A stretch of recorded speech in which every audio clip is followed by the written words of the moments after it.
Good afternoon, everyone. I am Shivani, and on behalf of the ETPI team and the Prayas group, I extend a warm welcome to all of you to the ETPI Electricity Sector webinar. We are thrilled to see such a strong turnout with close to 600 registrations for today's event. Today, it marks the inaugural webinar under ETPI, short for Energy Transition Preparedness Initiative, which is a collaborative research effort between Prayas Energy Group, Sustainable Futures Collaborative, and World Resources Institute India. And today our focus is going to be on the electricity sector findings under ETPI. And before we dive into the findings, which will be presented by my colleague Anne, we wanted to take a moment to familiarize all of you with the initiative and the ETPI website as well. So following Anne's presentation, which is slated for approximately 45 to 50 minutes, we will open the floor for the Q&A session, again lasting around 25 odd minutes.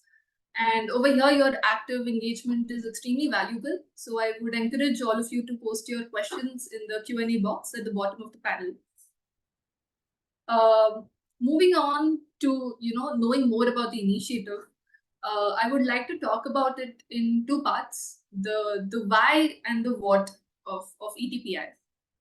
And I think starting with the why, the global discourse on energy transition is, of course, shaped by factors such as growing viability of renewable energy, concerns around energy security, concerns around climate change impacts.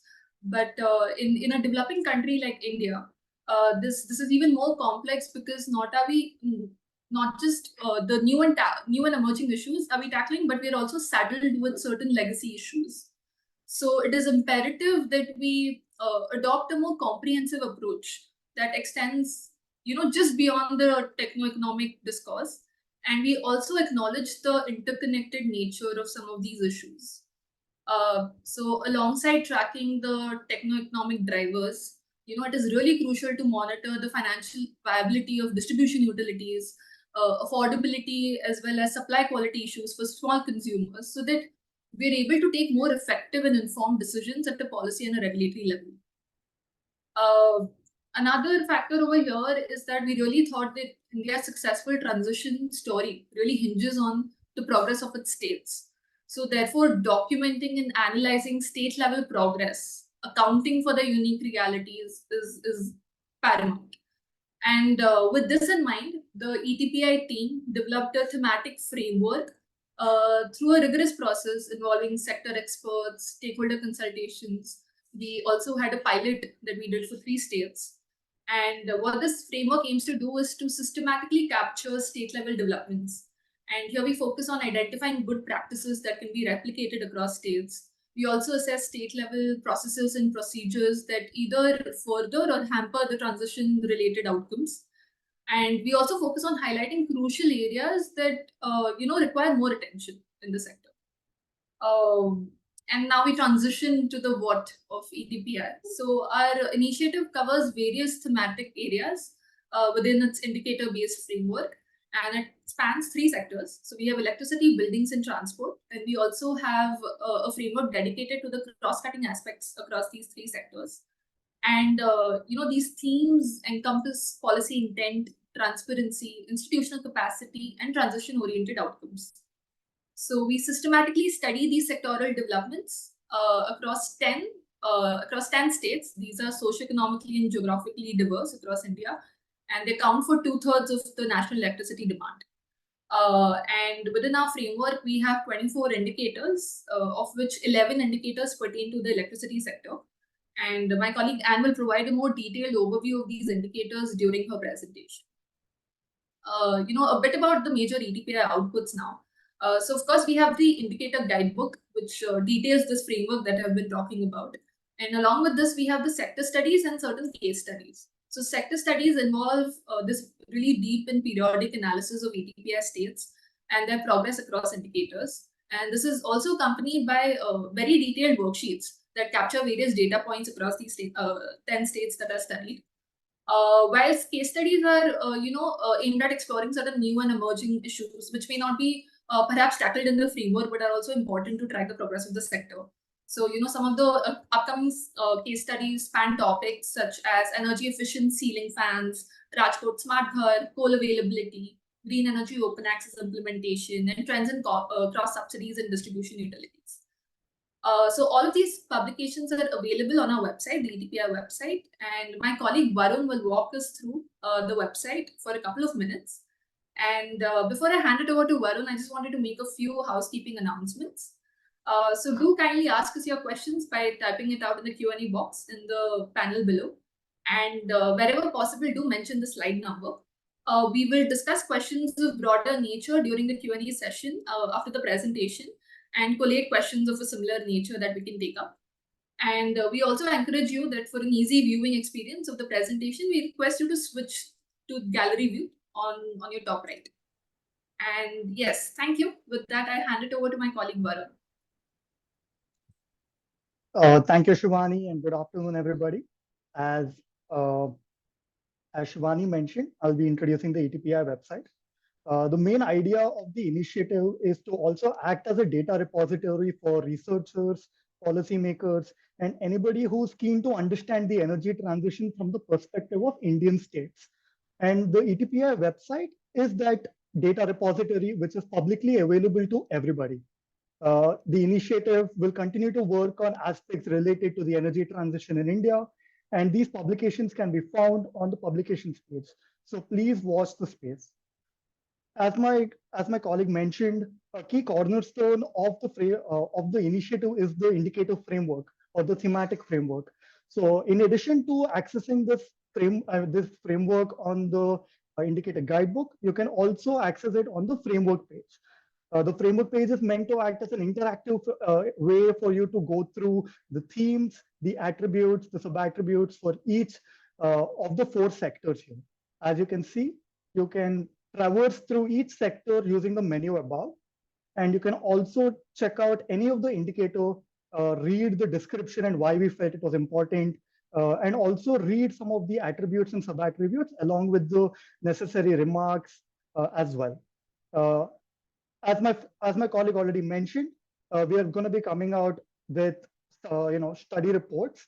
In addition to accessing the study reports, as a PDF version on the website, you can also access it on the interactive dashboard on the website as well. So the dashboard, you can again, just as the framework page, you can access each of the sectors using this menu over here. And for each of the sector, you can download the executive summary or the insights of the report as such. And as you can see below, there are 11 indicators for the electricity sector. You can access more in-depth information by clicking on any of the themes over here. Once you click on the particular theme, you can access the entire chapter right up. You can traverse through each section using the side menu over here. And you can also find the key highlights along with the footnotes and the references at the end of each page. You can also traverse through each indicator using the toolbar on top over here. So you can you can easily traverse through each of the indicator findings this way. A key feature of this website is the fact that you can easily download the annexures as well as the workbook. The workbook contains the rationale and the sources behind which underlies all of our findings. And I will share a reference workbook. As you can see over here, this is the workbook for the indicator 6, which is about the financial health of electricity DISCOMs. Each workbook will have some information about the indicator as well as links to the various tabs on the website. The workbook will contains information for 10 states, and each state you can see that there is a rationale for each sub-attribute, along with the source description and links to access the sources as well. So we have referred to sources ranging from regulatory filings for tariff and true-up regulatory processes filed by utilities, regulatory orders issued by the electricity regulatory commissions, and any data which is available on the websites of the regulatory commissions, DISCOM, state nodal agencies, and many other important stakeholders of the electricity sector. We mainly refer to state sector sources wherever possible, but in some areas, we've also used central sources to supplement our findings. There are 11 workbooks pertaining the electricity sector study. one for each of the thematic indicators of the electricity sector.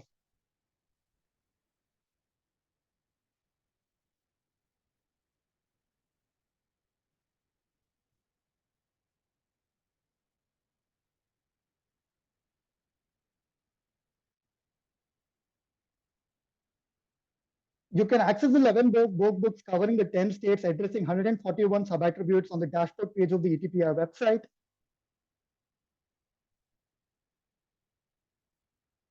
This information provided in the workbook and the ETPI dashboard page pertains the FY21 study report. This information will be updated for the FY24 period once the necessary data becomes available in the public domain. I now hand it over to my colleague, Anne, who will share the findings from our study. Over to you, Anne. Thanks, Varun. I think Varun and Shivani have given a very broad overview of what we're actually trying to accomplish with the Energy Transition Preparedness Initiative. And what I'll be covering in this slide deck would be some of the recent trends and developments from Indian states. And the way we are looking at transition, is to look at many of the themes around electricity sector transition across the 10 states. And many of these indicators or these themes don't just cover many of the techno-economic developments that are happening. So for example, what is the status of development of renewable energy and electricity storage, or how is coal used in different states? But it also looks at aspects of long-term planning. For example, have states articulated a long-term vision for where they see the sector in the next 10 years? Because that could help with coordinated action on many fronts. What are the integrated resource planning processes for demand and supply management within the state? It also looks at aspects of crucial and critical pillars on which the electricity sector rests and how robust they are. So for example, what are the regulatory and governance processes which are there in state? What is the preparedness of the transmission and distribution network in states? How strong is the financial health of distribution companies, which will be the major actor to sort of take forward many of the transition related initiatives that we're expecting to unfold in the coming decade. And also it will look at aspects of consumer welfare, because finally the idea of transitioning to a better sector is also to meet some of our developmental imperatives. So how do we look at aspects of demand and supply for agricultural consumers, which form about 25% of India's demand, and smaller consumers, how are their affordability and reliability concerns being addressed in this unfolding transition? So the idea is to provide a comprehensive sort of framework to look and understand some of these developments in Indian states. And as you can see, there are lots of attributes and sub-attributes in each of these themes that we are looking at. So we've covered a large area of looking at different aspects of these particular themes. And across 10 states, this comes to about 1,500 different data points. It was a very, very vast exercise that we conducted. And it's not possible for me to cover the breadth and width of the initiative within the 45 minutes that have been allocated to me. So what we have done is we have curated some of these findings, which we can share with you. And they pertain to probably looking at some of the key trends which we are seeing across these states. And then identifying some of the good practices that can be replicated, and also focusing on areas that are going to be critical and crucial going forward that require attention today. So we'll cover some of the findings and then step back a bit and reflect on some of the lessons and insights that we have based on this extensive study. Just to recap, the 10 states that we're looking at are listed on the slide. And since there are significant developments, and even in the past 2 years, the sector has seen very, very exciting changes. Where relevant, we're also going to cover developments in other states. So for example, Andhra Pradesh and Telangana states, which are not here, Punjab and Haryana are not here, but some of the developments in those states will also be covered where relevant. I just also want to focus a little bit on some of the major policy changes that have happened in the recent times, which sets the context for some of the trends that we're going to see in different states. So, there has been the notification of rules, guidelines, regulations, articulating a framework for resource adequacy, which states have to follow, which would also help with demand supply planning, capacity sharing across states, and also meeting the national demand, which is a major change from the way demand supply planning takes place in states today. large scheme like the RDSS scheme was rolled out, which would entail a lot of capital investment in the distribution network and also change in the metering frameworks and metering infrastructure in states. With respect to financial viability, a lot of things have changed. And one of the landmark changes is the notification of the late payment surcharge rules, which has strict penal provisions for non-compliance or for delays for non-compliance with timely payment to generators. And because of that, dues have also reduced quite significantly. They're enabling provisions for having TOD tariffs or time of day tariffs that are more reflective of the demand and supply changes in the sector, with more and more renewable energy coming into the fray. And also frameworks to enable a timely recovery and cost reflectiveness of tariffs for distribution companies, which are also having financial challenges. So, reducing, having a fuel surcharge implementation done so that timely recovery can take place, or having additional prudential norms which specify limits for working capital, etc., over and above the current prudential norms. And I think the past 2 years, 3 years have also been quite landmark in terms of the kind of choice that is available to consumers, especially for green procurement, with the notification of the green open access rules, with many, very enabling frameworks for net metering, which are in the fray. And another major shift that has happened since 2021 is that in many states, we see that agricultural supply has shifted to the daytime. Peaks are happening during the day, and that also signals a major change which has happened in the recent years. So in this context, what we'll be covering in this slide is looking at aspects of capacity addition and power procurement. And then, because a lot of the renewable energy deployment, storage, and use of coal will be covered in that. And renewable energy deployment, etc., need not just happen because of distribution companies procuring power. Can also happen through market procurement and consumer choice-based direct procurement. So we'll be looking at implementation of these green open access rules and regulations to see what is the framework which is there in the country to enable this kind of procurement as of now. Whether it is providing this consumer choice or ensuring that we transition to a sector with renewable energy, meeting many of the demands for providing reliable supply, distribution company finances and their efficient operations is at the cornerstone of that. So we'll try and understand what is the status of cumulative and annual losses for distribution companies, what is their dependence on government subsidies and cross subsidies. This becomes very relevant in the context of various conversations around tariff rationalization and also the increase in subsidies to domestic agriculture and other categories in various state announcements. We'll also focus on time of day tariffs, which become very, very relevant to ensure that with variations in demand and supply, there will be cost variations during the day, across seasons, and whether those costs are being recovered in a timely manner for distribution companies. As I mentioned earlier, a crucial aspect is also to understand the reliability of supply and the network reliability. So in that context, we'll be tracking the distribution transformer failure rates. What has been the recent progress in distribution transformer failure rates? Because that's a very important metric to understand the kind of focus on capital investment, network maintenance across the country. So these are the kind of trends that we'll be focusing on. With respect to capacity addition and power procurement, I will quickly cover what is the status with compliance to renewable energy obligations, the purchase obligations to distribution company. And the reason for this is even today, a lot of procurement and a lot of deployment of renewable energy is actually driven by DISCOM procurement. So whether DISCOMs meet this obligation or not is a good litmus test of the kind of progress that is happening in states with respect to renewable energy deployment. We'll also look at storage capacity, plans, trends, investments, and what that tells us about the sector in the future, and what is the status of coal capacity addition in different states. With respect to renewable energy procurement, I'd like to first talk a little bit about the framework for the renewable energy obligations itself. I think there was a landmark order in 2022 by the Ministry of Power, which basically set targets, RPO targets for 2030 of 43%. Note that till then, no state had set any long-term target for procuring renewable energy on their own. And it was because this target was set that many states also decided to set their targets. And we can see that 6 out of 10 states set long-term targets. 4 have adopted that target, but 2 others have set different targets. In Madhya Pradesh, it was lower at 38%. And in Kerala, based on their plans, they decided to set a target of 50%. But very soon, so the order was notified in 2022, and just over a year later, because of the Energy Conservation Act amendment, new targets were notified by the MOP, by the Ministry of Power. And here the cumulative target was still 43%, but annually the target which the DISCOMs had to meet was different.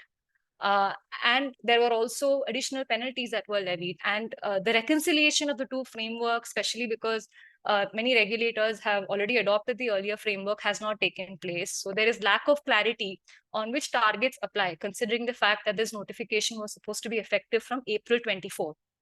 So we still have to wait and watch and see what frameworks that the regulators sort of apply in different states. Now, when it comes to compliance, rather than just the framework for target setting, one can see that there's a very sporadic scrutiny of the actual compliance by states. So till 22-23, only Bihar and Karnataka actually have orders which look at the compliance by the distribution companies of their renewable energy targets. Whereas, in many states, in 5 out of the 10 states, there have been no orders since 1920. And in Kerala and in Tamil Nadu, these orders have not ever been issued. So that gives you a status of the kind of regulatory review of the compliance to these targets. And where these orders have been issued, there has not been any penalties levied for non-compliance in the recent years. We'll also look at storage purchase obligations, because along with the targets for renewable purchase obligations, there was also a specification for a storage purchase obligation or an energy storage obligation at 4% of consumption. And this can be met through pump storage projects or battery energy storage systems. And we can see that about 7 out of these 10 states have notified the energy storage obligations after the notification of the national framework. And in Kerala, it's not at 4, it's at 2. So states are also showing that kind of deviation. We look at some of the recent activity in terms of tendering processes, especially for battery storage and also investments in pump storage. One can see that for BESS systems, whether it is standalone or with renewable energy with storage, the last year has been quite landmark. And anybody on social media and in the sector would have been talking about the recent GUVNL tender, which has discovered remarkably low rates. But I just want to highlight the fact that if you look at even in August 23, we were talking about storage prices at 10 rupee 43 paise. And then there is a dramatic reduction without any grant support. We're talking about 4 rupee 34 paise of the levelized cost of supply for standalone storage, which is a dramatic reduction. And that has happened not just because of primarily because of reduction in storage prices, but also because of the innovations in tendering. So we can see that the sector is also learning with every single tender. And we are also excited to know that there are more such standalone tenders that are coming up. So it's quite exciting, at least in terms of the storage space. And when we're talking about renewable plus storage, there also we see that a lot of tenders are being awarded. There are 7 tenders which have been awarded in the last couple of years with a total capacity of about 6,000 megawatts. And many of these are actually firm and dispatchable RE tenders. So these are slightly more complex tenders. They're not vanilla renewable tenders. And there's a lot of innovation happening in this space. And even within the 2 years, tenders first started by asking for, there should be this requirement for meeting 95% of peak, and the CUF can be around 40 to 50%. And now we also have tenders talking about 90% of demand in all hours, which is quite an innovation. And that is seen in the recent SECI bid of 480 megawatts at 5.6 rupees per unit. So in the pump storage space also, we are seeing a lot of activity. And a lot of this activity is much more early. We can see there's a lot of investor interest.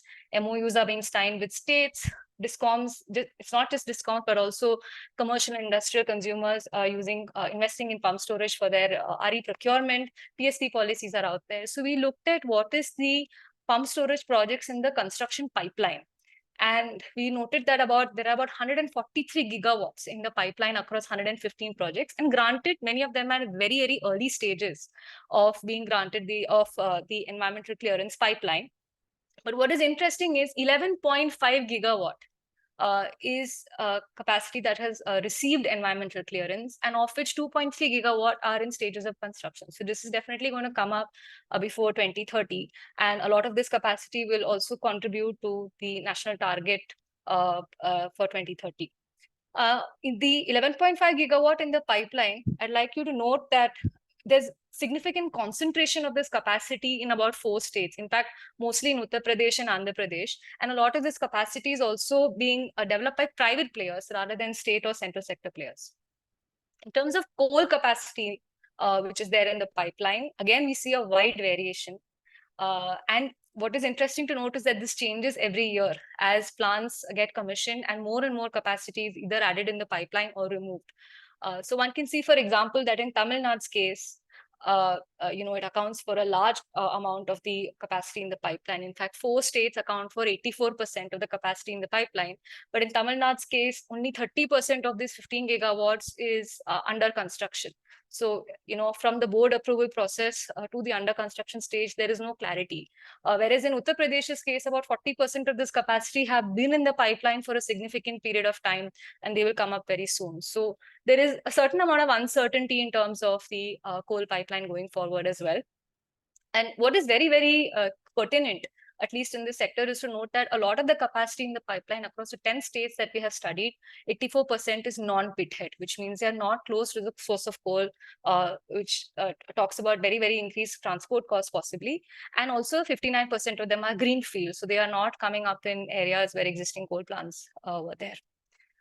I'll now quickly move on to consumer choice and direct procurement options. And this is, as I had mentioned earlier, another way in which RE deployment can be scaled up in the country in a much more decentralized manner, harnessing market power in order to do that. And at the same time, providing consumers choice and furthering retail competition by looking at open access and captive options. What we'll focus on here is looking at the framework for green open access as per the rules, the implementation in various regulations, and also looking at, with the current framework, what are the kind of savings that open access and captive consumers can really expect.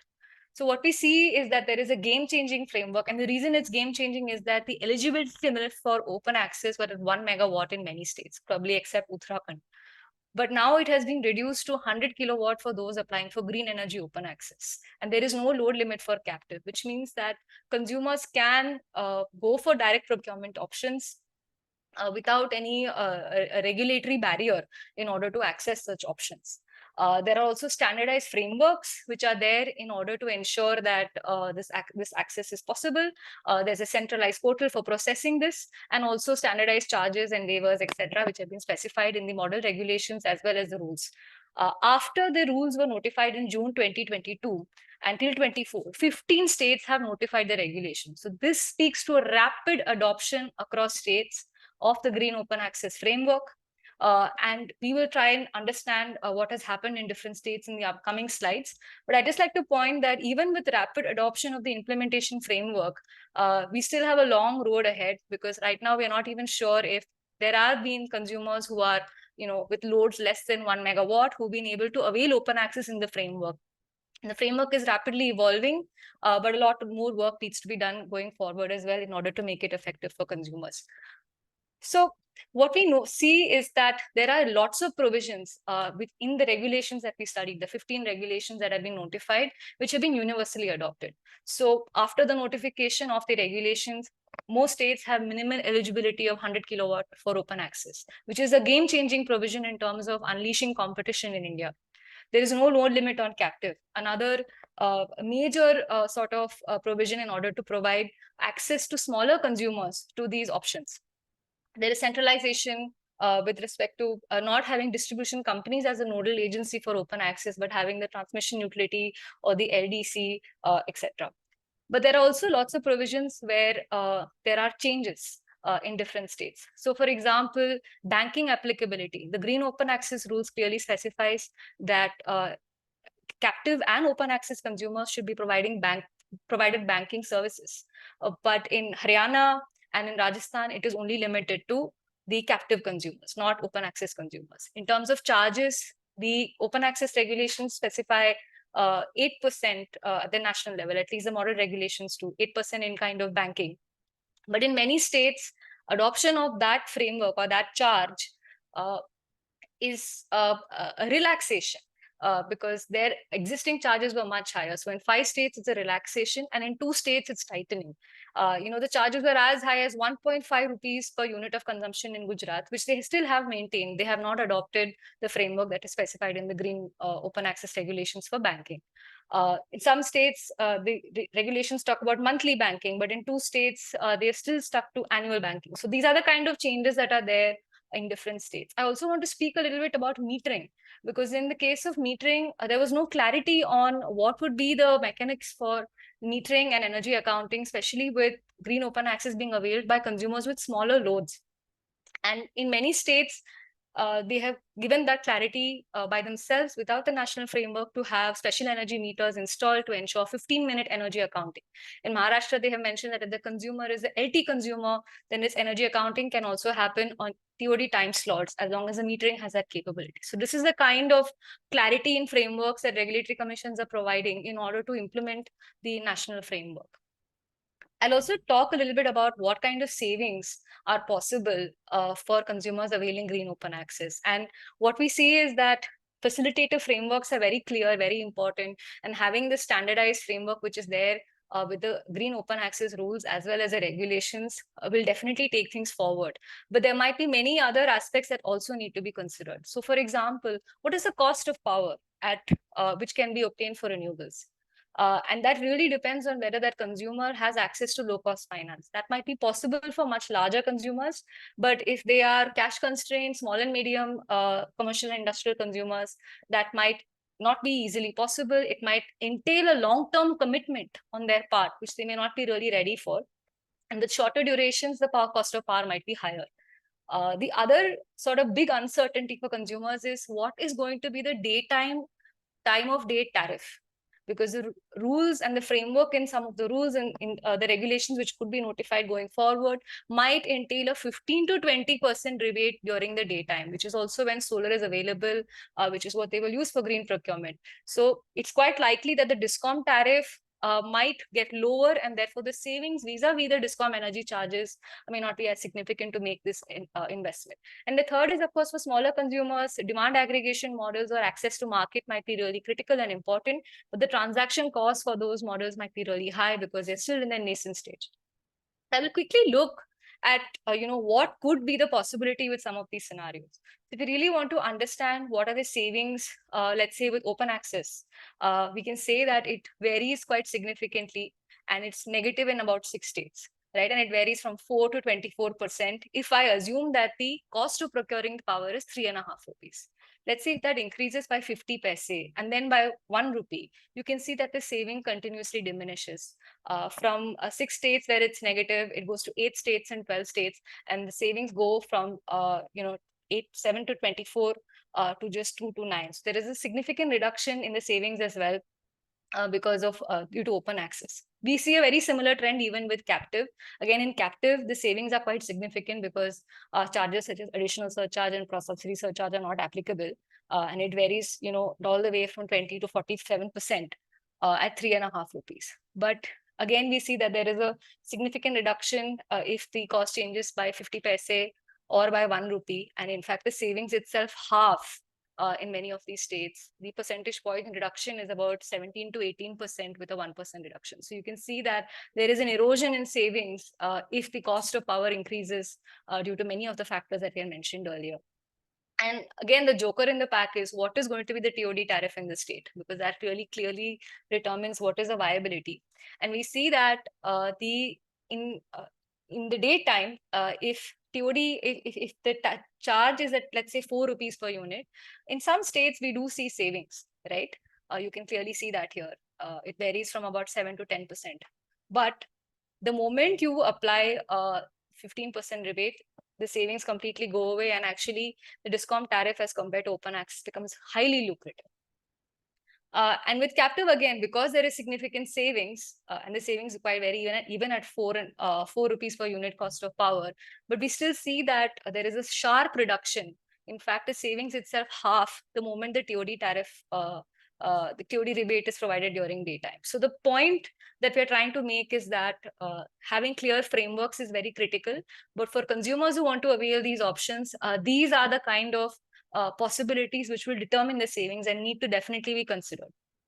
And therefore, having long-term clarity on, or medium-term clarity on what the TOD frameworks will be in different states might help ensure the investability of some of these projects.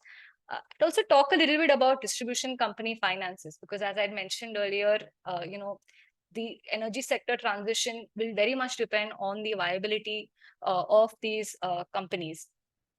And we look at both the cumulative as well as the annual losses. So if you look at the cumulative losses at an all India level, we're talking about 5.74 lakh crores of losses in 2022. And this is actually 11% increase from the previous year. A lot of could be attributed to some of the issues of finances during the COVID lockdown. But the average growth in the past 7 years since their program was launched has also been significant at 7% per annum. What's also interesting here is that these losses are concentrated in about 5 states, right? And these 5 states also are states which have very high annual losses, as we will see in the next slide. So in the next slide, we really look at the 15 states in the 15 states in the country. What is the average cost of supply and what is the tariff? And across the years of 17 to 22. So we can clearly see that in many of the states, there is a wide variation between the average cost of supply and average tariff. Maybe in 23, Tamil Nadu would have seen that gap reducing a little bit because of increased tariffs. But in many cases, we see that the gap is quite wide. And in some cases, we also see that there is hardly any gap. So the tariffs are being set to be commensurate with costs. But what is very interesting is that in many states, except in the case of Karnataka, Maharashtra, and Uttar Pradesh, the average tariff increase is lower than inflation. So in states which have a wider gap, if the tariffs are not even growing at the rate of inflation, it means that annual losses are going to continue to persist even in the future. But one interesting thing that has happened in the past 2 years or so is the fact that state governments are taking over some of these annual losses as part of either compliance to the RDSS scheme, which they have signed on to, or the FRBM relaxation, which was granted to many of the states. And we can see that in 2022, about 23,000 crores was taken over. And in 2023, it was 43,600 crores that was taken over. And again, the takeover was also concentrated in a couple of states. And that's an interesting trend that we need to look at. Another very crucial trend is how dependent is the distribution companies on revenues of subsidy and cross subsidy, right? So government subsidy and cross subsidy. And we look at trends in 9 states. What we clearly see is that in 9 states, in 6 states, more than 30% of the revenue required by the distribution companies comes from subsidies or cross subsidies. And even within subsidies and cross subsidies, the higher share is that of subsidies, not of cross subsidies. In fact, the cross subsidy contribution varies from about 7 to 16% in 8 states, barring Gujarat. And subsidy contribution is as high as 47% in MP and is definitely higher than 35% in 3 states. So we see that the contribution of subsidy is very, very significant and the role of cross subsidy is reducing. And the role of cross subsidy reducing also points to the fact that there has been some level of tariff rationalization that regulators have undertaken over the years. This could also be reflective of the fact that due to sales migration happening in the HT consumer segment, revenue, which is cross-subsidizing, is also been reducing. And this has also been a reaction to that. But I find this statistic quite interesting. The fact that agriculture and domestic tariffs are also closer to the cost of supply in many states, which means that the cross-subsidy requirement from these categories, which typically get tariff support, has also been reducing over time. So domestic tariffs in 5 out of these 9 states are actually set at more than 90% of the average cost of supply. And even agricultural tariffs in many states are actually set at definitely close to 80% or more than that of the cost of supply, which is interesting.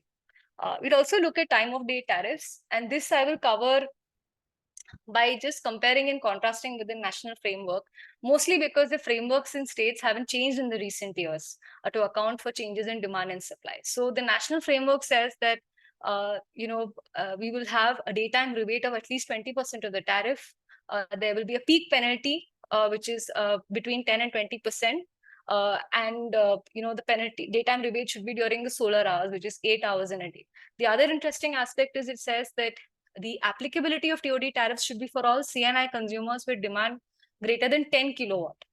Now, in states, we see that most states, the 16 states that we study, definitely levy TOD tariffs on commercial and industrial consumers in the HT segment, high tension segment. But only 6 states actually levied on a wider ambit of HT. So even low tension consumers do not have a levy of TOD tariffs in many, many states. In fact, we see that that's the case only in about 5 states. Delhi is the interesting case because it levies these TOD tariffs on all consumers with 10 kilowatt and above load except domestic. Now, how does the charges look across states? And I know this is a dense slide, but there's some very interesting information here. One is, of course, the fact that there is a wide variation in charges. Hardly any state is giving daytime rebate except Haryana, right? And then you can also see a wide variation in the kind of peak penalties and off-peak rebates that are given. So, for example, Kerala has a 50% increase in tariff during peak periods and a 25% rebate. Whereas you have states like Odisha, which only give a 4% rebate during off-peak periods. Then there are also states that give seasonal variation in the TOD tariffs, a very big necessity going forward, given that demand and especially supply is going to vary on a seasonal basis. And rebates as important as penalties, but only 5 states offer rebates and have no penalties at all. Which is also some tariff design change that they will need to really think about given the demand and supply changes going over time. And at this moment, I'd like to focus a little bit on the quality of supply and service indicators. Many of them are difficult to compare and contrast across states, and we'll probably get a lot more clarity once the metering infrastructure increases and is much more robust. But DT failure rate is definitely a robust indicator of network reliability, and it will help us try and understand what is the level of network investment and O&M requirements across different DISCOMs and also different circles of the same distribution company. And we can look at other indicators as well as not just the rate of failure of DTs, but also what is the mean time between failures of DTs or how long it takes to repair DTs. But if you look at just the distribution transformer failure rate, as reported by the Ministry of Power, we can see that there is a sharp reduction in the DT failure rates in UP and Maharashtra in 2 years, and there's an increase in MP. And there's also a wide variation across states. So between states itself, if there is a variation, larger DISCOMs will also see a significant variation because of the wide diversity in many aspects. So therefore, ideally looking at DT failure rates at a circle level might help with planning processes as well. Now I'll focus a little bit on the good practices that we have seen as part of this study. And of course, I think a presentation like this will be completely amiss if it does not talk about the remarkable developments that have happened in looking at distributed solar to meet agricultural demand in India. And in fact, this has been a landmark year for this development because the whole idea from the state schemes and the national scheme was to provide daytime supply to farmers, reduce cost of power by providing 2 to 10 megawatt solar located at the feeder level for agricultural consumers. And despite a 30% grant by the central government, there was lukewarm procurement happening in states due to multiple implementation challenges. And it's really heartening to know that Maharashtra was able to contract about 11.2 gigawatts, and 9 gigawatts of this happened early this year itself of feeder level agricultural solarization, and these were at competitive tariffs. And this happens to be the largest aggregated project for decentralized solar capacity in India. So this is a landmark achievement. And this was possible because many implementation challenges were addressed as part of the scheme, the MSKVY scheme of the government of Maharashtra, which led to such significant procurement across the state. So one was, of course, the fact that in order to ensure that daytime consumers, all farmers were given power during daytime, then there was a need for some substation augmentation or network augmentation, and a separate grant was provided for that to the distribution companies. Where the plant was located, there was a social benefit grant provided to Gram Panchayats to ensure timely payment. There was a revolving fund that was created, and financial support was also provided to developers in order to participate in these distributed and smaller schemes in the country. So this development in Maharashtra has also been replicated in other states. And we also see that in the same year, we see 633 megawatts being contracted in Gujarat at very, very competitive rates. 2 rupee 30 paise is very competitive, and also in Madhya Pradesh at very similar rates. The other important sort of development that I'd like to talk about is the fact that with sales migration, with these enabling provisions for open access, captive, and also for net metering, it's very important for DISCOMs to ensure that their services to their consumers are not interrupted or disrupted because of the kind of services that they have to provide, probably at concessional rates to many of the other consumers. So, for example, in Odisha, they have limited the level of renewable energy banking to 400 megawatts per month. This is to ensure that they are able to procure power and plan to provide supply to their consumers. Similarly, in Punjab, during the peak agricultural season, when demand becomes a major challenge for them and catering to demand becomes a challenge, banking is not allowed. Kerala and Uttar Pradesh, especially Kerala, which has seen a lot more rooftop systems in the recent past, levy banking charges even on net metering consumers, not just open access and captive consumers. And in order to ensure planning for procurement to meet standby requirements, standby is not just a charge that is charged when standby requirements are availed, but in Maharashtra and Punjab, there is a fixed commitment or a subscription charge for standby charges that are levied in order to ensure procurement planning. The other aspect, which is very transition oriented and very critical, is the fact that distribution plans for capital investment should ideally happen on a circle wise basis to account for the fact that there's decentralized generation, and also the fact that in many distribution companies there could be a wide skewness in the network density across different circles. And we see that in Madhya Pradesh, Tamil Nadu, and Andhra Pradesh, there are these circle-wise plans.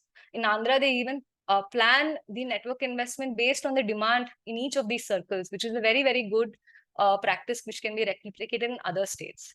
The third, sort of good practice that I want to share with you on this slide is with respect to the agricultural demand estimation experience that has happened in Maharashtra. Now, we all know that agricultural demand is typically unmetered, and the estimation is based on a consumption norm. And in most states, has not been revised for over 10 years. In Maharashtra, using feeder level AMR, AMI meters and the input data from that, and they estimated the norm, and that led to a reduction in demand by 25%. And that also meant a savings of about 20,000 crores for consumers over 6 years.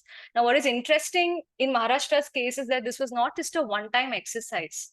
The use of this monthly feeder level input data took place every year in order to sort of estimate the energy requirement for agricultural consumers. So this became a part of the process for estimation, rather than just stop at a one-time exercise, which would risk the revision, non-revision kind of thing that has happened in many other states. I'll also talk a little bit about areas that require attention. So many of these areas are very, very crucial going forward when we talk about transition-oriented development. So one, for example, we've talked a bit about the fact that the annual losses and the cumulative losses of the distribution company are quite significant. And the last major loss takeover that had taken place was the Uday scheme, and where majority of the liabilities that were taken over were actually working capital borrowings of distribution companies, short-term loans taken to meet their day-to-day requirement. Yet there is still very little regulatory scrutiny or reporting. We've only seen this kind of reporting in Rajasthan at the moment. And even within the financial audit reports, there's a wide variation in practices in terms of capturing this data. So this is an area that really needs to work, because it's also an additional prudential norm. Tracking of this development is very critical to understand the actual financial position of the distribution companies. The other aspect is supply and service quality. There is a mandate under the Electricity Act for regular reporting of standards of performance by many of these states. They have to publish half-yearly or quarterly reports. And only 4 out of the 10 states have been publishing these reports. And there's hardly any regulatory oversight on what has been reported, or any directives being given in the tariff orders or other regulatory submissions, regulatory processes for supply and service quality. And another crucial aspect, which we had mentioned at the beginning as well, is the transition is not just about techno-economic developments. It's also about what is the vision for the state in the next 10 years, and how do we reach there? And what we have seen is that this kind of long-term vision with clear goals and pathways has not been articulated in any of the 10 states that we have looked at. And even in terms of medium-term policies, that clarity for what is to happen in 2030 has not been proactively been given in states. So this is also an area that requires a lot of work going forward. There are nascent developments in Kerala, Rajasthan, etc., towards an energy policy, but a lot more needs to happen going forward is our take on this. And now that I've covered the key trends, some of the good practices that we have seen in states, as well as areas that require attention, we'll just take a step back and look at some of the crucial lessons and insights that we have from this exercise. So to start with, we see that there's been a lot of activity, substantial activity to meet many of the goals at the state level, right? So from a techno-economic point of view, there have been significant developments in renewable energy, storage, green open access in a very relatively short period. We're talking about 3 to 4 years, right? And what is commendable is, for example, the scaling of solar feeder of agriculture in Maharashtra, because we've seen that it has been built on many past initiatives, learnings from those experiences, and sort of evolving and innovating as the state developments were happening. So it started with feeder segregation in Maharashtra, and then the learnings from some of the early tendering processes and addressing some of those challenges. We see a similar trend with respect to the record low tariffs for standalone storage in Gujarat. And, this is quite reminiscent of the early days of solar competitive bidding, where again, we saw a lot of innovation and then dramatic price reductions. And we hope that this is sort of the trend for battery-based energy storage also with this record trend. So we can clearly see that there have been these kind of developments in states. But at the same time, many of the developments are also being driven by central sector frameworks and policies. So, for example, none of the states had actually revised their limit from 1 megawatt to 100 kilowatts. At least the 14 states that we looked at. Uttarakhand had it at 500 kilowatts. But none of the states had actually proactively revised it till the Green Open Access Framework was launched. With respect to group net metering, again, only 2 states had these enabling frameworks for group net metering before the direction from the Ministry of New and Renewable Energy. And again, this game-changing sort of rule to ensure payment discipline of distribution companies to generators has significantly reduced dues in the last 2 years. It has, in fact, half the pending dues to generators, a major step in ensuring financial viability across the value chain. But this also happened because of a central sector framework which was there in place. We also see that many of the changes that need to happen in the future would require state level initiatives with central sector support. For example, implementation of the resource adequacy framework, or also providing clarity in terms of the RPO compliance and targets that are required. And some of this can also be helped if states are able to articulate their long-term vision and set pathways. Because if states are able to set these pathways, they can sort of accelerate many of these ongoing developments which are already happening at a rapid pace, but they can also help ensure that the efforts towards the transition are much more coordinated and that the risk of ad hoc issue-based responses are less. And this is actually currently missing in states. Another important aspect is if you look at regulatory commissions. Now we know that they're going to play a crucial role in the unfolding transition, because in many of the aspects that even I covered in the trends, we talked about the clear role that regulators play in terms of providing frameworks and also implementation aspects. And their mandate needs to be expanded as well as effectively exercised, especially to hold distribution companies accountable. So we saw that, regulators' action led to a lot of innovations and ongoing development. So, for example, the reduction in dependence on cross-subsidy revenue would not have happened without the tariff rationalization exercise undertaken by many regulators across states over time. Then looking at the innovation of circle-wise network planning in 3 states, that has definitely happened because of the kind of frameworks for capex in scrutiny in regulatory processes. Then looking at addressing some of the implementation challenges related to green open access, like what is a framework for energy accounting and metering? Agricultural demand estimation in Maharashtra, a process which would have not happened without the keen sort of involvement and framework setting by the regulator.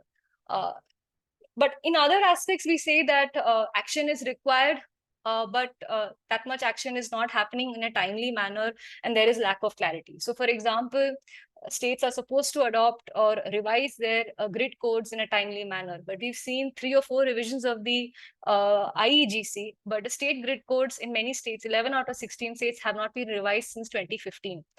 In order to ensure that net metering is scaled up and enough capacity investment happens in the network for net metering to scale up, it could be good to set the DT capacity limit at 100%, but only Gujarat has done that. In fact, in Rajasthan, it's as low as 30%, which also calls for a revision in some of the net metering regulations, especially if you're thinking of large-scale schemes for rollout of net metering across the country. And of course, aspects such as demand-side management, quality of supply and service, etc., will only get attention if regulators also sort of exercise their mandate in holding distribution companies accountable. So they play a very, very crucial role in realizing some of the state ambitions, as well as taking forward some of the national frameworks forward to ensure that this coordinated approach is takes place in different states. So I think at the end of my long description of what has happened across the Indian states in the last couple of years, I'd just like to leave you with these 3 sort of headline statements that have stayed with us. One is that definitely coordinated efforts are needed on multiple fronts, and that is necessary to accelerate the pace of the transition. So it's not just about what's happening at the center or whether in terms of centralization or what's happening in states, but the need for a coordinated effort on multiple fronts. There are many good practices and innovations in various states, and they need to be shared, they need to be replicated, they need to be scaled where possible in order to take the transition forward. And there's a need for greater alignment of central and state policies and actions, so that we don't just have a transition that is driven just by techno-economic changes, but it also speaks to the development needs of the country. So with that, I will end the presentation and look forward to your questions and comments. Thank you. Thanks for the presentation, Anne, and we definitely have a few interesting questions here. So good afternoon, everybody. This is Manasi. I will be the holder for Q&A session today. Just to reiterate, please do type your questions in the Q&A box that's on the screen. We might not be able to answer to all of your questions, but we'll try to collate the similar ones and touch upon the broader base. So with that, let's start with the session. Maybe Shantanu and Anne can take turns answering the questions. Maybe Shantanu, this first one you can answer better. So the question is about Maharashtra Saura Krushi Vahini Yojana.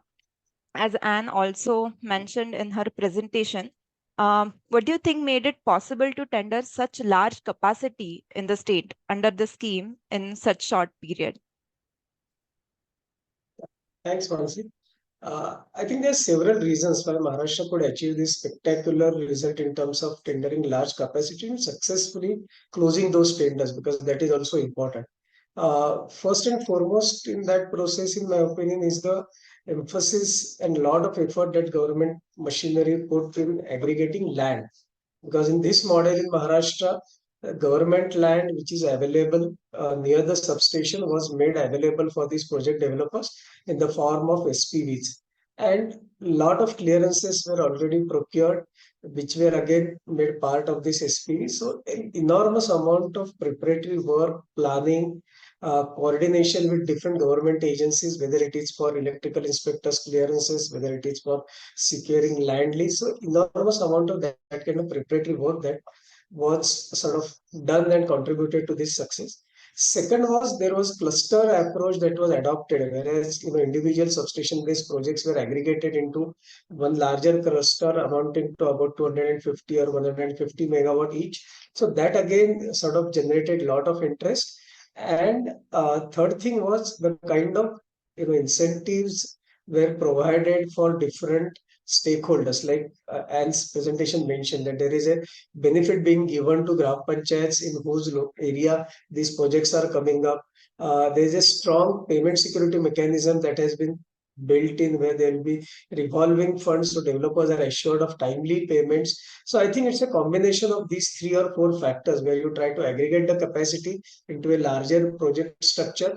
You do a lot of preparatory work so that a large number of developer concerns about connectivity, about various clearances are addressed. Government did enormous work in terms of providing land and incentives to different stakeholders. So I think it's a combination of all these factors, and this was possible, in my opinion, because of the administrative and political leadership in the state, which clearly saw the benefits of this kind of scheme at multiple levels. Starting from enabling possibility of giving daytime supply to farmers, which is long-standing demand of farmers.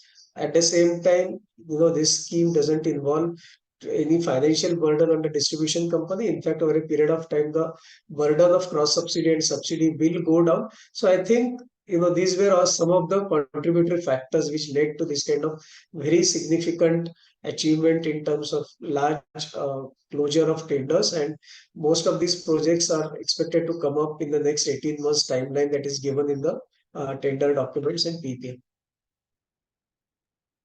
Thanks, Shantanu. I think your answer also highlights the complexity of the question, and that might be a good segue into the next question, which I would like to request Anne to take up.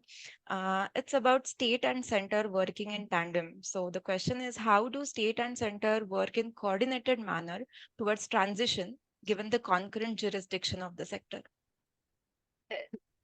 I think it's very important that center and state play important complementary and unique roles in the electricity sector, which they have been doing so in the past as well. And many developments have happened because of this sort of complementary role that exists. So, for example, when it comes to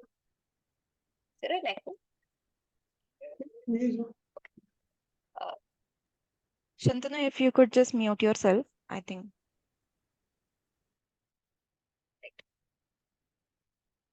So I think, for example, aspects of grid operation, market development, interstate procurement, transmission investments, especially in the ISTS network, all of them definitely require central sector jurisdiction, planning, etc. Whereas if you're looking at the operations of distribution companies, how do we really look at consumer tariffs, subsidies, who's responsible for and accountability for supply and service quality, those very much fall within the state domains. And many times central sector frameworks have also helped scale up many good practices, right? And have ensured that many of the pressing challenges before the sector are addressed. Some recent examples that mentioned in the slides also was with respect to the late payment surcharge rules in order to ensure payment discipline, or with respect to TOD tariffs, which sets the agenda for what tariff design should look like for TOD with high solar systems.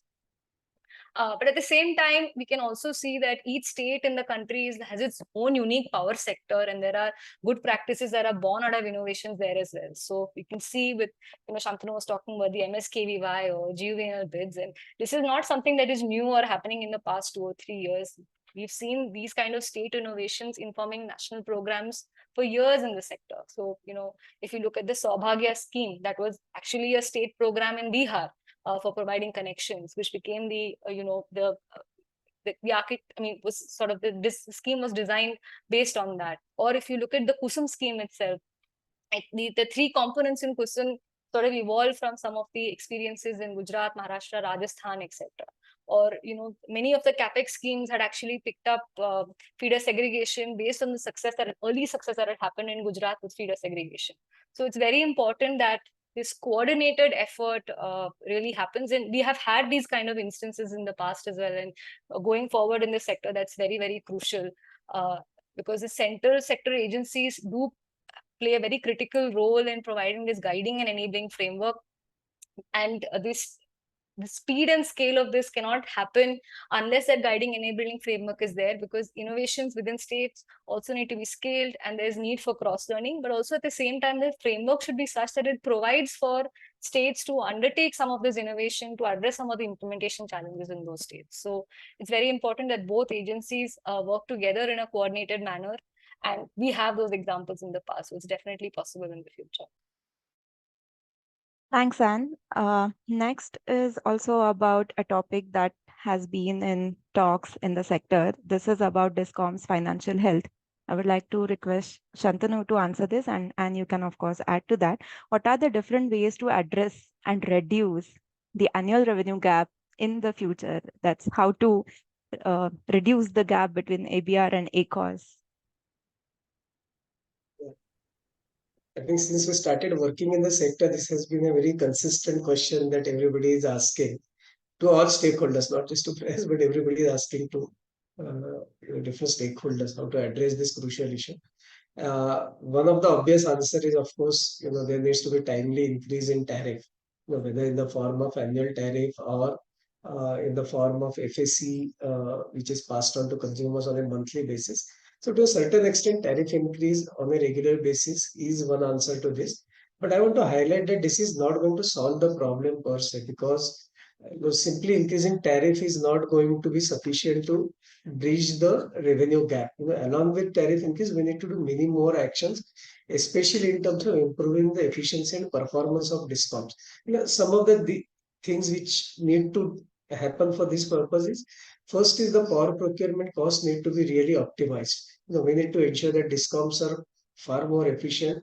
They are procuring power in smart manner, and especially in the current scenario where the prices on exchanges are changing very rapidly. There are seasonal variations in power procurement costs. You need to be really clear about what kind of power procurement you want to do. You really don't want to buy excess baseload power. You need to really focus on procuring power during peak times. So a lot more agile and smart power procurement strategies are required, so that overall cost of DISCOMs will go down, which will have a huge impact in bridging the ACS and the tariff gap.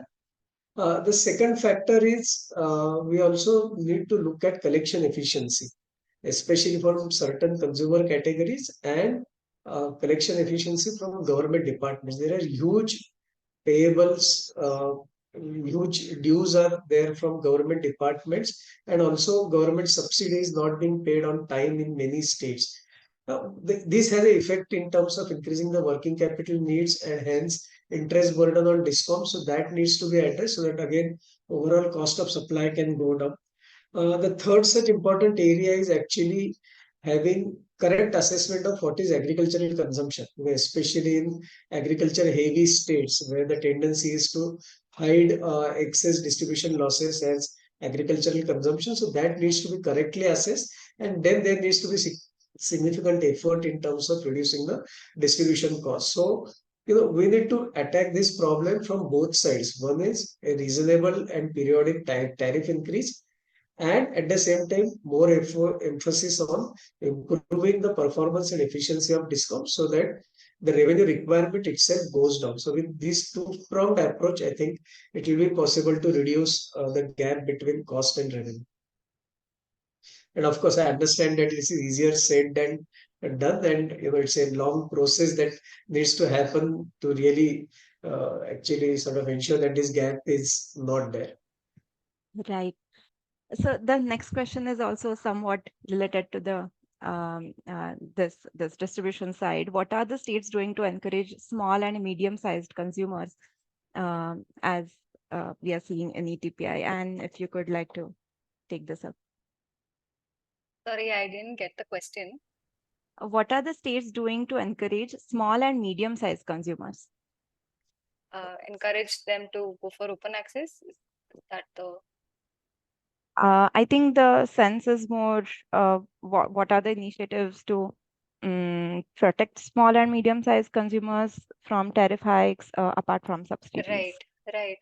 I think one is the fact that many regulatory commissions, and this has been happening for years, have been providing tariffs to consumers at much lower than the cost of supply. And in recent years, we have seen that in many states, the tariffs are pretty much cost reflective. But one fact that I forgot to mention, or I didn't emphasize enough, was that even though the commission set tariffs are pretty close to cost of supply, it's also true that many of these categories are also provided a lot of government subsidies in order to ensure that the power is at much lesser costs. So in terms of ensuring that tariffs are at lower costs, for some of these consumers. These initiatives have happened for many years, but more in recent years due to state government initiatives rather than commission determined tariffs. In some states, I think it's very important to understand that with poor finances and strained, operations, DISCOMs often tend to neglect the networks as well as supply in rural areas and also for smaller consumers, because in many cases there might be a structural disincentive to supply to these consumers. And in those cases, there's also this likelihood of increased consumer dissatisfaction, poor payments, collection efficiency, etc. So initiatives in order to bridge that gap. So for example, providing low cost power in terms of the solar feeder initiative also goes a long way forward in addressing some of these challenges that are in place. In terms of many states also have schemes in order to protect some of these consumers. So one initiative that we've been tracking as part of this ETPI program is also to look at what kind of tariff protection is given for very, very small commercial and industrial establishment, mostly home-based enterprises who are, probably have commercial connections, but their loads are not very high. So, in states like Maharashtra, those consumers are actually charged at close to domestic tariffs. In fact, their tariffs are much more at parity to that. And in many other states also, we see that even within commercial and industrial segments, at very, very small LT levels, we have, some kind of minimum consumption slab to protect very, very small consumers. That's there in Gujarat, it's there in Tamil Nadu, it's there in Andhra Pradesh, etc. So these kind of initiatives are also there in order to protect consumers. But what's very, very critical is that there is some kind of larger impetus and focus on the supply and service quality for many of these consumers, which is precisely why we brought up the issue of DT failure rates. So if DT failure rates can be tracked, or looking at the across the different circles of the distribution company, one also gets a very, very good sense of in which areas are operation and maintenance expenses being neglected, in which areas is capital investment much skewed. Are DT failure rates much higher in highly agricultural circles? Are they much lower in more urban or more industrial circles? This gives you a very good sense of the kind of skewness and what kind of corrective action needs to be taken in order to ensure balanced development, and so that many of these consumers are also not neglected. Thanks. Thanks, Anne. Next is about TOD. Maybe either of you can take that up. What kind of impact could TOD tariff frameworks have on demand-side management efforts, both on the DISCOM side as well as MSME and private consumers? How do we encourage DISCOMs to optimize power when most DISCOMs do not show an interest in incorporating demand-side management efforts? Sorry, measures.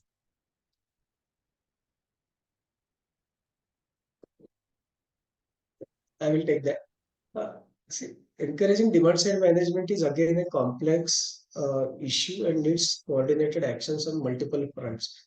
TOD will play one part in it, because as we move along with more and more solar in the system, it is likely that during daytime tariff is going to be low, but the corollary of that is going to be during stress hours, maybe morning hours or evening hours, and depending on the AC load in the system, maybe during late evening hours also, the cost of supply is going to be very significant.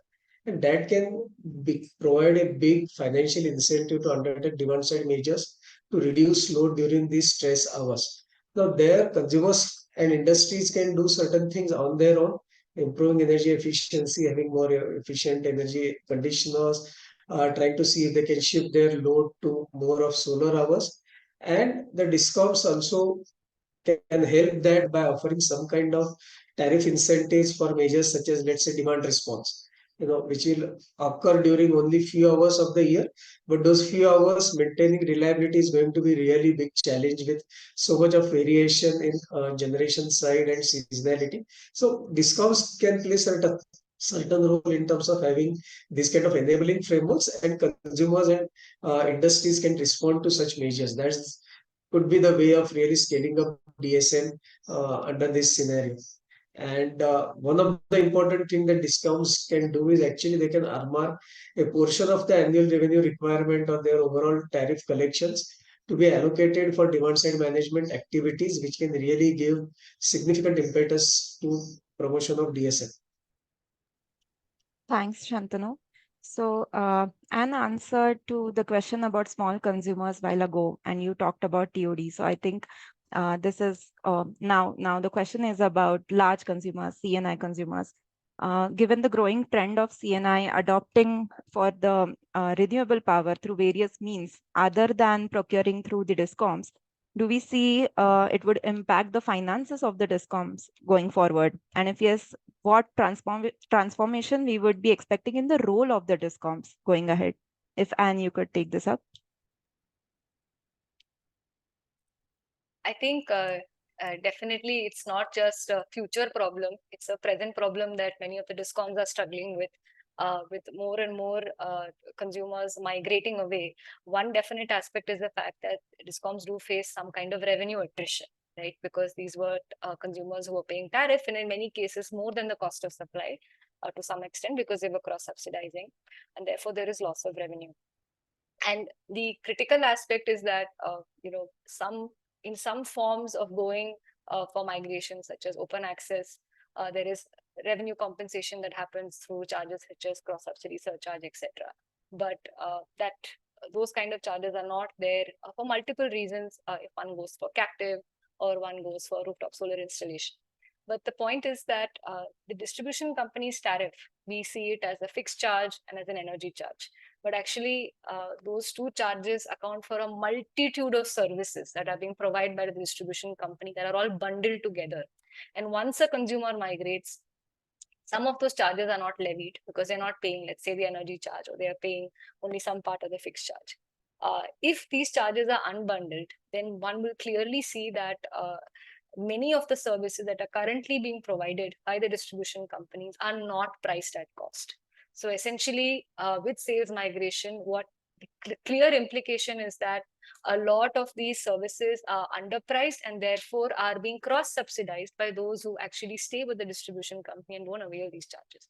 What is actually required going forward is a much more fair framework where distribution companies are compensated for many of these network services, right? So whether it's with respect to banking or whether it's with respect to providing standby or a provider of last resort kind of supply to some of these consumers. But at the same time, in order to provide these services, there also has to be some kind of a guarantee from the consumers as to whether they are consumers of the distribution company or they are going to take the risk of procuring power from the market and enjoy the freedom that comes with that risk of procuring from the market, which is low cost power. But in many cases, consumers also sort of opportunistically switch between the market and the distribution company. So I might prefer to go during the monsoon period, but might prefer to stay with the DISCOM when market prices are very high, if there is coal shortages, or during the summer periods. And that really makes power procurement planning very, very challenging for DISCOMs.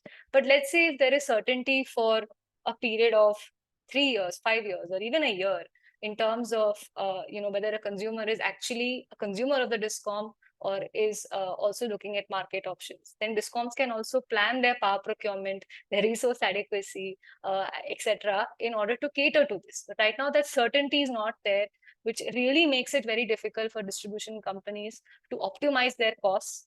So on both fronts, in terms of cost optimization as well as revenue realization, there are challenges because the frameworks are not clear and that is not being set properly. So going forward, I think it's very important to have these clear frameworks in terms of what is the consumer agreement, what is the horizon for which they're going to be migrating, and ideally whether they are migrating for the long run or not. If they are getting certain services from the distribution company, how are they being priced and what is their price? So a clear example is, the 8% in-kind banking charge, which is being levied in many states. I'm not really sure whether it actually speaks to the cost of banking, which is being incurred by the distribution company to provide this service. We had estimated that it was as high as 20% in kind, rather than 8% when we did a study to understand these charges in Karnataka. So the variation in terms of the actual charges versus the charges that are being charged can be quite significant across states. I mean, that's probably why a state like Gujarat is having a 1.5 rupee banking charge as well. It needs to be studied and understood whether that's the actual cost. But the point is to really understand what is the extent in which the costs as well as the revenues of the distribution companies are being affected, and come up with a fair framework for long-term development of the sector with respect to green open access development. Thanks. Thanks, Anne. We can just take last two questions maybe now. While on the topic of CNI, this is again about the TOD for HT consumers. As we know, TOD has been levied on HT consumers in most of the Indian states. And the question is, have we already seen its impact in terms of change in their energy consumption patterns? And if not, what are the hurdles in place preventing the effective implementation of TOD for HT?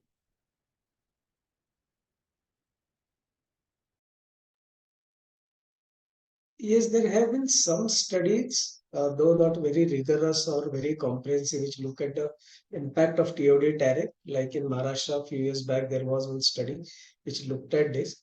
But here the question is twofold, in my opinion. One is the way current TOD tariff is structured, the differential between penalty for use at peak time and incentive for use at off-peak time is not very high. There have been studies in other jurisdictions which really say that unless that differential is very high, it doesn't lead to desired effect in terms of shifting of load. Second thing is, now we are observing that there is significant potential for industry to actually use different supply sources to optimize their cost. So the actual impact in terms of change in load is going to be dependent on these two parameters. And once there is a clear trajectory that for next 4 years, 5 years, how the tariffs are going to evolve, how this TOD structure is going to evolve, we will see more sort of impact in terms of change in load share and procurement strategies by HT industry. That's what we think looking at the data. Thanks, Shantanu. The last question we have is somewhat going back to the ETPI framework and the whole thought behind ETPI. They're asking, can we think of a model state leading transition whose experience can be replicated across other states? So if you could maybe just list down a few traits or qualities or something like that. Just before you answer, I would like to let everyone know that we might not be able to answer everyone's questions. So our email ID has been posted in chat box. Please feel free to reach out to us with your questions if it has not been answered today. Thank you. Shantanu and Anne, you can just answer the last question. Thank you. I can start and maybe Yeah. Shantanu can add. I think a part of why we decided to do this exercise in the first place was to understand different developments across states. And in that sense, in many of aspects, we also had a normative sort of framework of what would be good and for things to happen in the transition. So, definitely strong regulatory frameworks is very, very critical.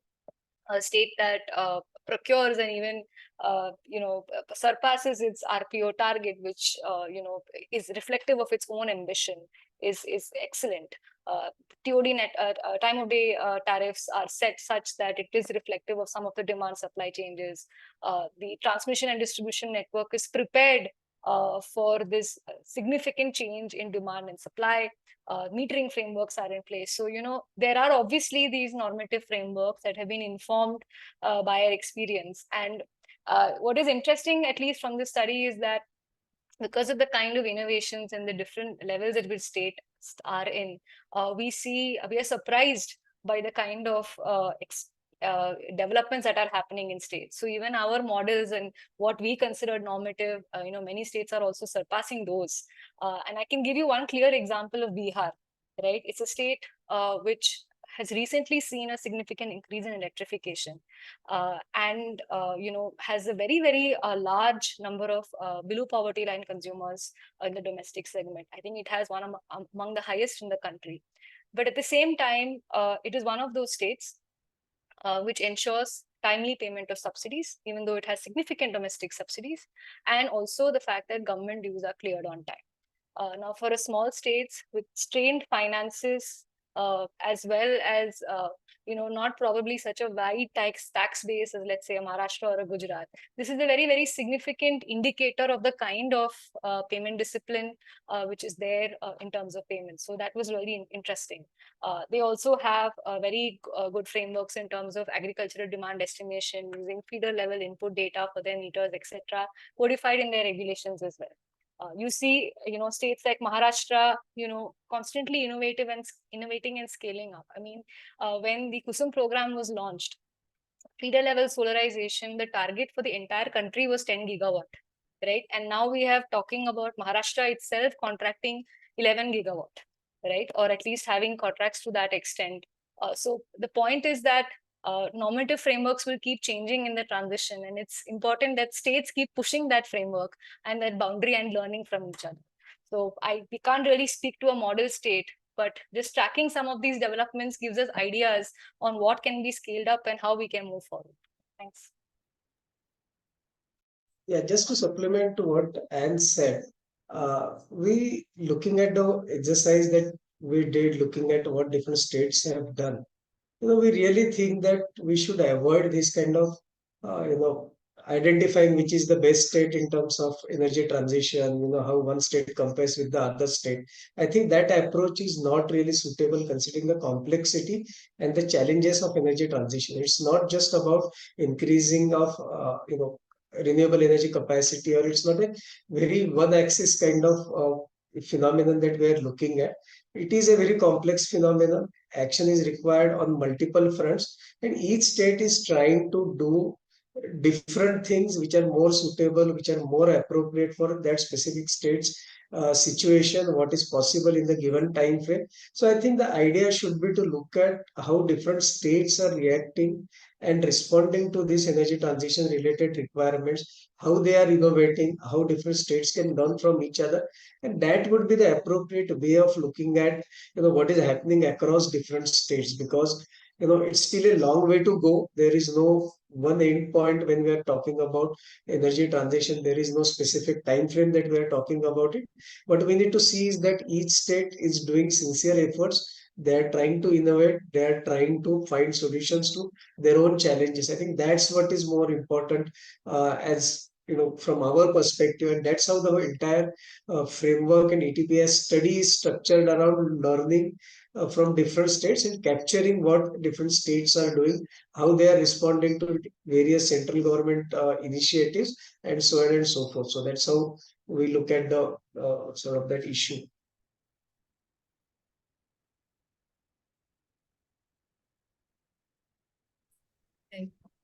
Thank you, Anne and Shantanu, for answering the questions. And for those of who have joined us, thank you so much. Many of you have asked us if the slide deck and the webinar recording would be available. Both of these things will be available on the website in the coming days. This slide deck, like Anne had mentioned in the beginning, it doesn't cover the length and breadth of the analysis done. So we'll have an extended version available on the website for your perusal. Apart from this, like my colleague Mansi mentioned, if you have any more questions and you want to connect with us, please do drop us a mail at energy@prayaspune.org.